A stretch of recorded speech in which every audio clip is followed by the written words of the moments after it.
We're often asked about how do you recapture the glory or the newness of being a new IP, and I think the answer is you just can't. You know, you have to embrace the fact that you're a sequel, and what you want to do is be a good sequel. You don't want to be one of those guys that just rolls out more levels. You need to build a new city. You need to introduce a major new feature or two, you know, user-generated content or melee or whatever you think those things are. We basically looked at everything from the first game, tried to figure out if it applies, how it applies to the second game, took it all apart, and then put it back together again. We tried to build a city that, you know, we call it a jungle gym for Cole, which is basically improve on all the possibilities that Cole could climb on, jump over, run across roofs. We tried to make that more interesting and much more varied. You know, going to an old type of city like New Marais, which is inspired by New Orleans in the south of the United States, made that possible because it's much more ornate. There's more elements that we could use, like the verandas, the balconies. We have pitched roofs. We have chimneys across the roofs. You know, this is much more interesting than the northeastern town that Empire City was. We really wanted to increase the density of the environment as well, and the interactivity of the environment, the destructibility of things. And so we spent a lot of time on the things like the verandas. I think people have seen in video. Things where you really can tear the environment apart and feel like you're having an impact on the environment. We did little things like just pushing the camera and had a little bit of shake on it when you ran. And for some reason, it was almost like a magic sauce. Somehow you just put in the right ingredients, just made the whole experience feel more satisfying, really. And so it's just those small little elements, again, when you get hit by a rocket, now the camera kind of shakes and gets rocked back. And these are little things that you kind of think to yourself, why are we spending so much time on these tiny little bits? Why are we spending so much time on things that I, like Chris, am more about gameplay? And it's to the point where once you start to have these elements start to come together, you have the right numbers in there, you modify the right elements of it, it just makes the whole experience feel more intense, more personal. You really feel like, in my opinion, you feel much more like you are playing as Cole rather than watching just a movie of Cole.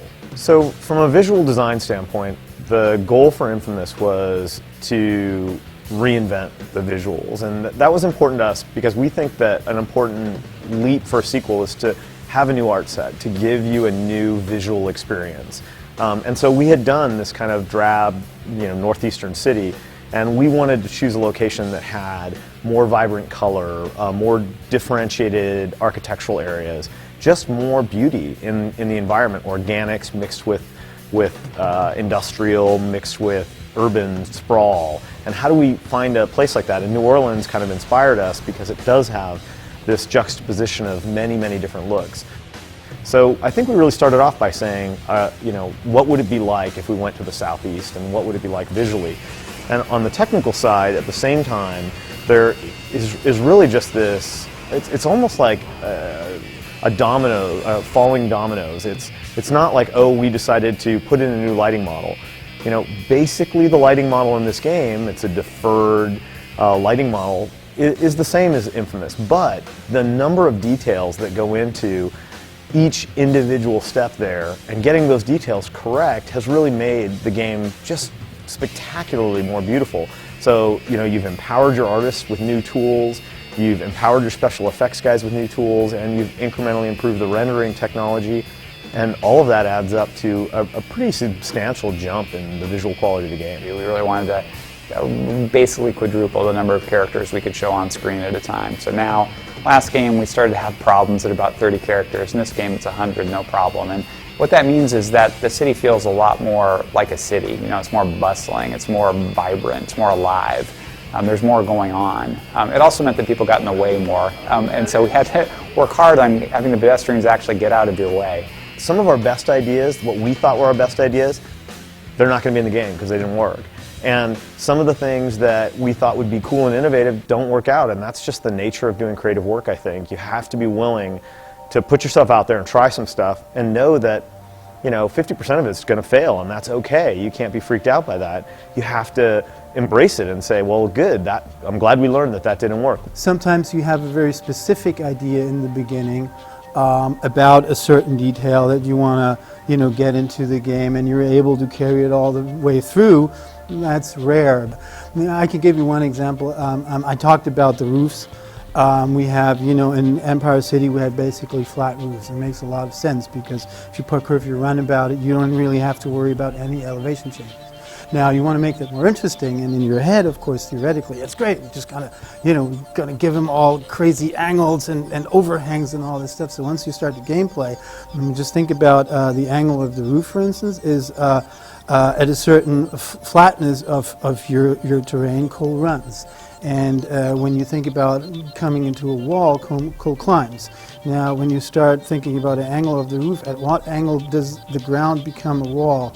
And then all of a sudden your gameplay changes from running to climbing, and that of course throws everything out of whack. So we had to make sure that we adhere to certain angles, don't go over that, constantly back and forth. Like you have to redo the art, you give it back to the game designers, they tweak some numbers, and so it's true about a lot of these things.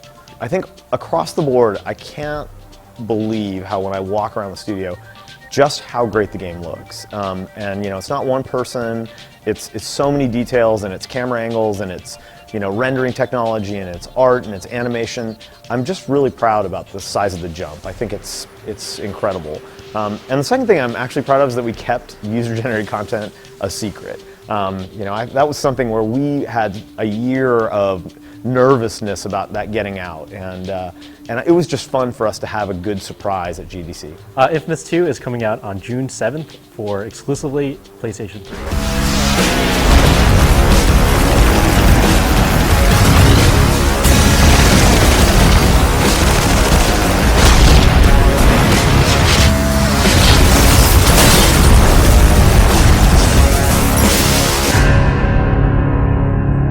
Cheers, brother.